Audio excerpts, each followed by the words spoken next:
നരേന്ദ്രമോദി അങ്ങേക്കെതിരെ ബദ്ധവൈരികൾ പോലും ശത്രുത മറന്ന് ഒന്നിക്കുന്നുണ്ടെങ്കിൽ ഓർക്കുക നിങ്ങൾ എത്ര കരുത്തനാണെന്ന്. അങ്ങയോളം തലപ്പൊക്കമുള്ള മറ്റൊരു നേതാവും ഇന്ന് ഇന്ത്യൻ രാഷ്ട്രീയത്തിലില്ല. ജനകീയതയുടെ ഉയർന്ന നിക്ഷേപം മറ്റൊരു നേതാവിനും അവകാശപ്പെടാനുമില്ല. ഒരായുസിന്റെ പകുതിയും ആർക്കു മുന്നിലും തോൽക്കാതെ ഇപ്പോഴും പിടിച്ചു നിൽക്കുന്ന പോരാളി. എതിർത്തവരൊക്കെ ചാണക്യബുദ്ധിയോടെ പരസ്യമായും നിശബ്ദമായും നേരിട്ട് ക്ഷാത്രവീര്യം കാണിച്ച സംഘപുത്രൻ. വെല്ലുവിളിക്ക് മുന്നിൽ നെഞ്ചളവിന്റെ കണക്ക് പറഞ്ഞ രാജരീതിയിലേക്ക് ചാണക്യതന്ത്രത്തോടെ അങ്ങ് നടന്നു കയറിയപ്പോൾ പ്രജയ്ക്കും രാജ്യത്തിനും വേഗത കൂടി. എതിരാളികൾ പോലും നരേന്ദ്രമോദിയെ വാഴ്ത്തിപ്പാടാൻ തുടങ്ങി. ഇന്ന് ലോകം മുഴുവൻ നരേന്ദ്രമോദിക്ക് ആരാധകരുണ്ട്.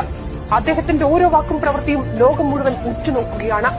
73 വയസ്സുള്ള പ്രധാനമന്ത്രി നരേന്ദ്രമോദിയുടെ ഊർജ്ജം അവിശ്വസനീയമാണ്. രാജ്യത്തിനു വേണ്ടിയുള്ള സമർപ്പിത ജീവിതമാണ് അദ്ദേഹത്തിന്റേത്. വേറൊന്നിനെക്കുറിച്ചും അദ്ദേഹം ചിന്തിക്കുന്നില്ല. ഇത്രയും ഊർജ്ജമുള്ള കഠിനാധ്വാനിയായ ദീർഘവീക്ഷണമുള്ള ഒരാൾ ഈ രാജ്യം മുൻപ് ഭരിച്ചിട്ടില്ല. അതുകൊണ്ടാണ് ഈ മനുഷ്യനെ ഇന്ത്യക്കാർ മുഴുവൻ നെഞ്ചിലേറ്റുന്നതും